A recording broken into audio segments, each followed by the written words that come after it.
Bienvenue et merci d'être avec nous pour ce nouveau numéro de Reporter, le magazine de grands reportages de la rédaction de France 24. Que se passe-t-il à l'est de la République démocratique du Congo, sur le territoire de Béni? Depuis plus d'un an et demi, les massacres de civils s'enchaînent les uns après les autres dans cette région voisine de l'Ouganda. Régulièrement, la population est frappée par des tueries à l'arme blanche, jamais revendiquées, qui ont fait plus de 1000 victimes et secoué le pays, tant il semble que rien ni personne ne peut les arrêter. L'armée congolaise annonce régulièrement des plans d'attaque contre le groupe des rebelles islamistes ougandais de l'ADF, sans que jamais ces hommes, présents sur le territoire depuis plus de 20 ans, ne soient totalement chassés. Les forces armées congolaises sont pourtant accompagnées par 3000 hommes de la MONUSCO, la plus grande mission de l'ONU au monde. Alors nos reporters ont voulu savoir ce qui empêchait ces militaires de protéger les habitants de Béni. Existe-t-il des collusions entre l'armée congolaise et les rebelles? L'ONU a-t-elle manqué à sa mission de protection des civils par ses lourdeurs administratives et sa peur d'envoyer ses troupes au combat? Leur enquête révèle les failles d'un système sécuritaire à bout de souffle. Béni, la sale guerre des casques bleus, c'est un reportage de Charles Emtaz et Peggy Bruguère pour France 24. Vu du ciel, le parc des Virunga correspond à l'image que l'on s'en fait. Une forêt émeraude où vivent encore en liberté une colonie de gorilles. C'est aussi le sanctuaire de groupes rebelles qui sèment la terreur à l'est de la République démocratique du Congo, comme ce matin à Eringeti, une ville en bordure de la jungle. Lui, c'est le seul qui avait une Kalachnikov. C'est un Maï-Maï. Maï-Maï, oui. Les Maï-Maï, c'est l'une des 40 milices qui peuplent le Nord Kivu. Les militaires congolais viennent de les repousser. Ils ont essayé de nous jeter des pierres, mais on les a tués. Nous, l'armée, on est là. Tous ces gens-là vont disparaître, vous voyez. Bravo les gars. Surtout, restez bien dans le secteur. Restez dans le coin. Curieuse attaque de Maï-Maï venus des villages voisins combattre à coups de pierre des militaires lourdement armés. Les quelques prisonniers sont exhibés ici avec leur arsenal dérisoire. Nos chefs nous ont donné du sable et des cailloux, en disant que ça pouvait devenir une bombe. Mais maintenant, je vois bien qu'ils nous ont menti. D'après les villageois, cette attaque de Maï-Maï ne doit en fait rien au hasard. Si les militaires d'Eringeti ont été pris pour cible, c'est qu'ici, beaucoup pensent qu'ils collaborent en secret avec les plus grands massacreurs de la région.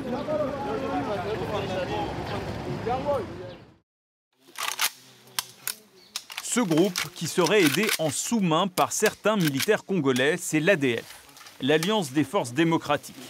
Des islamistes venus de l'Ouganda voisin et qui rêvent d'en renverser le président.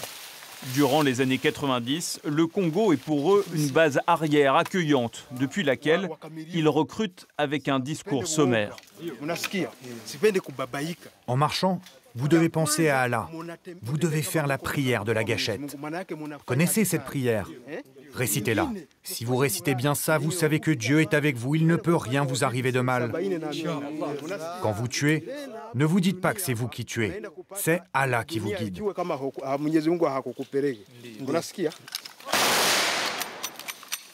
Pour renforcer leur rang, les ADF recrutent des enfants soldats dans la région. Nous en avons retrouvé un. Il s'appelle Fiston.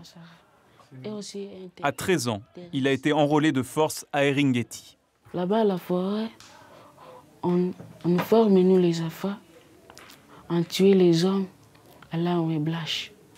C'était les machettes et les marteaux. On va te dire que allez tuer cet homme. Tu dois aller seulement. Il tue vraiment les hommes.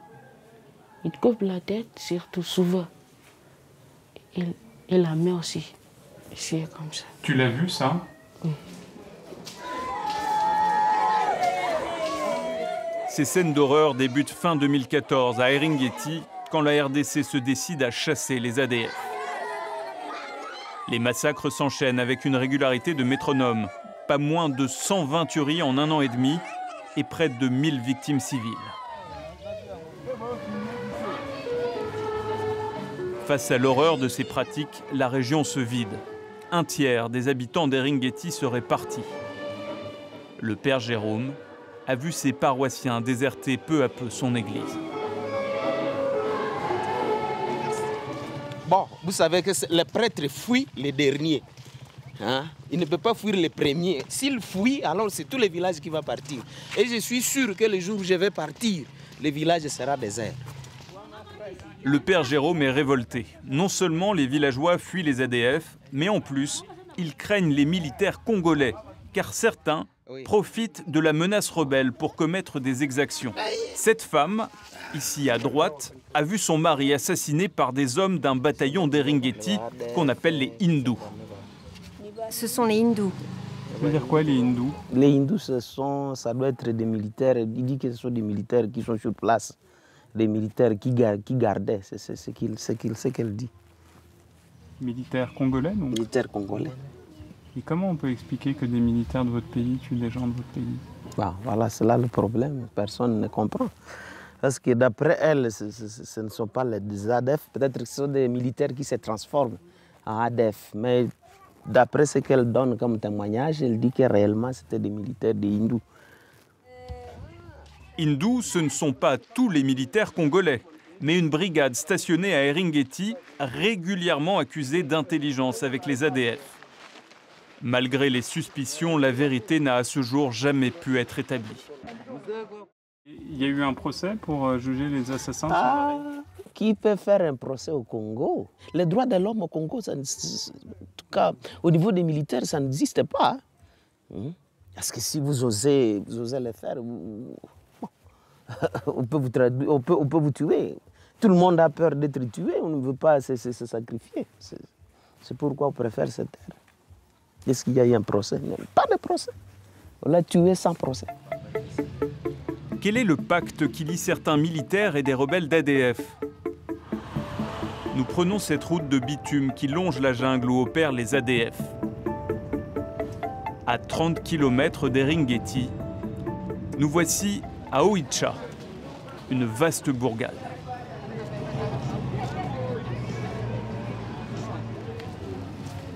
Modeste est un rescapé. Il a pu témoigner dans cette ONG.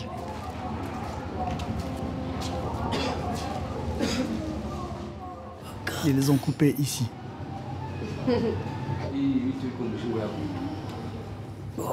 On m'a tranché la gorge avec une machette. C'est pour ça que j'ai perdu la voix.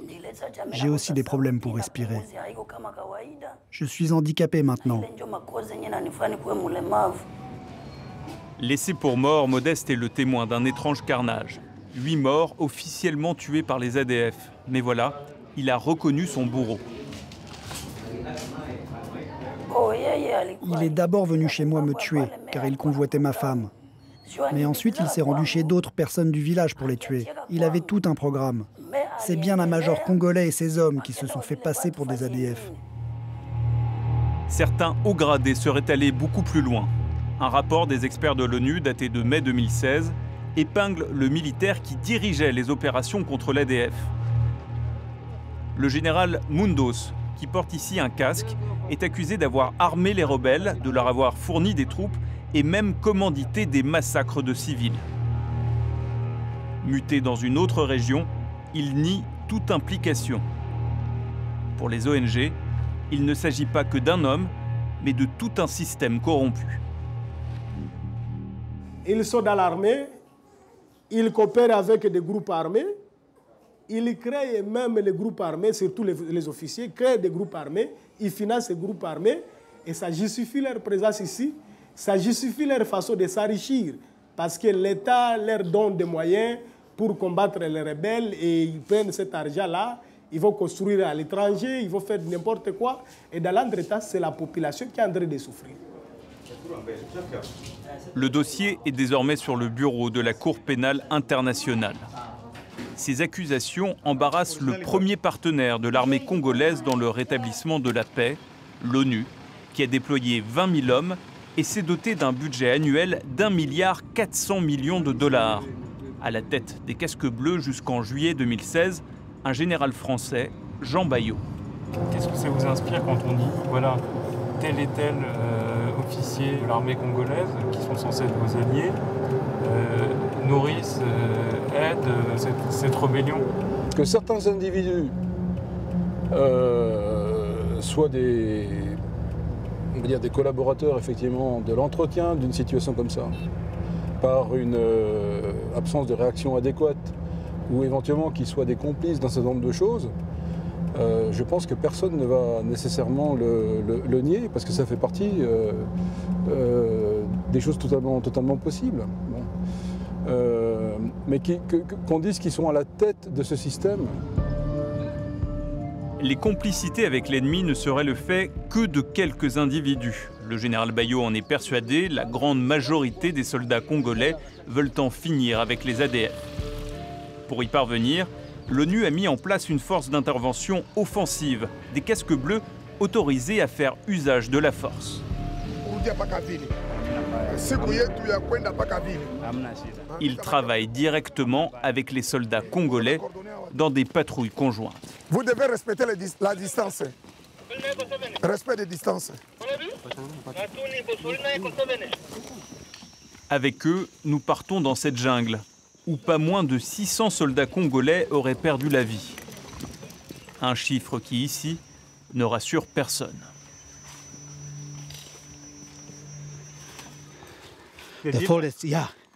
C'est très dangereux, cette forêt. Il y a des snipers partout. Oui, c'est pas bon par ici. Nous sommes au cœur du territoire qui abrite depuis 20 ans les ADF. Au sommet d'une colline surplombant la jungle, voici une de leurs anciennes bases. Le camp d'Atokaka, qu'occupent désormais les casques bleus et les forces congolaises. Mais l'ennemi n'est jamais bien loin. Hier, les ADF nous ont attaqués par le nord et aussi par le sud. Mais on a réussi à les repousser. Ils sont repartis dans la forêt. Pour les sentinelles de nuit, distribution de grenades. Le moment le plus dangereux, c'est la nuit. On n'y voit rien. Les soldats de la force offensive ont une technique bien à eux, la défense. Il n'est pas loin de 18 h quand le talkie-walkie du commandant commence à crépiter. Un drone de l'ONU a repéré des mouvements suspects dans la forêt. Mais pas besoin d'aller vérifier. L'artillerie s'en charge. Qui le sait réaction vous reçoit?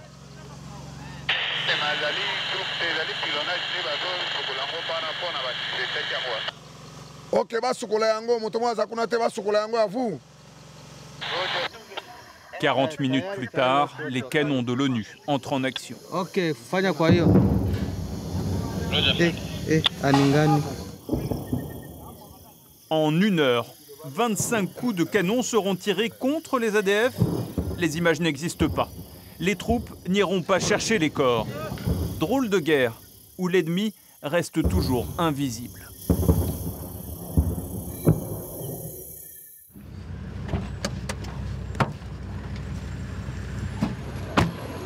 Il n'a pas marché aujourd'hui. Retour à Eringeti, avec le général français Jean Bayo. Aujourd'hui, il vient s'expliquer devant l'administrateur de la ville. Bonjour, comment allez-vous? Ça va bien? Ça va bien. Chaque jour, on entend un bombardement par-ci, un bombardement par-là. Mais on se demande bien où peuvent tomber toutes ces bombes. Parce que l'ennemi, ça ne l'atteint pas, il est toujours là. Il n'a pas disparu. On n'y comprend rien. À Eringeti, malgré sa présence, l'ONU ne peut que constater son impuissance. Le général et ses hommes nous emmènent sur les lieux de la dernière attaque d'ADF. Bon. Donc évidemment, ils se sont cachés, ils ont attendu que la patrouille s'en aille et ils sont venus attaquer. Ici, les rebelles ont tué 24 civils, dont des femmes enceintes découpées à la machette ou tuées à coups de marteau. Les casques bleus étaient pourtant à proximité immédiate. L'unité du commandement. Alors, il est vrai qu'on a une base de la MONUSCO qui est environ 800 mètres dans cette direction. Ce sont des ingénieurs, donc des gens du génie du Bangladesh et des Népalais. Et on a des soldats de la brigade d'intervention du Malawi qui sont là derrière. Pour comprendre la passivité des casques bleus, il faut parcourir les 800 mètres jusqu'au camp des Népalais et des Bangladais. Depuis ce poste d'observation, on peut voir le lieu de l'attaque. Avez-vous essayé d'arrêter l'attaque?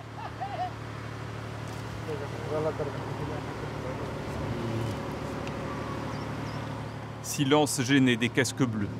Pourquoi l'ordre d'intervenir n'a-t-il pas été donné? Dans ce faubourg frappé par les ADF vivait Espérance et sa famille. Cette nuit-là, elle a tout perdu. La MONUSCO est ici, tout près. Et dans le village là-bas, ils ont tué 7 personnes de ma famille. Mon père est la 8e victime. Je voudrais que les soldats de la MONUSCO partent.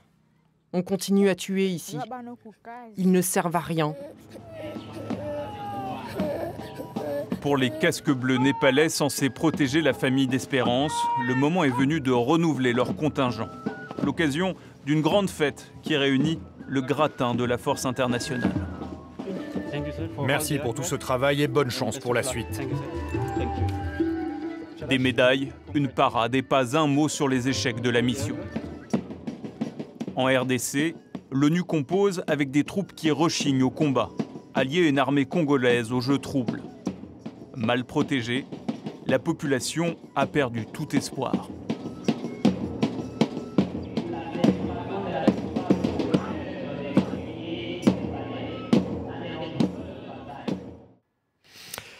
Béni, la sale guerre des casques bleus. Voilà donc pour ce reportage signé Charles Amtaz et Peggy Bruguière, reportage que vous pouvez en voir sur notre site internet. C'est la fin de cette émission, merci de l'avoir suivi. On se retrouve la semaine prochaine pour un nouveau numéro de Reporter sur France 24.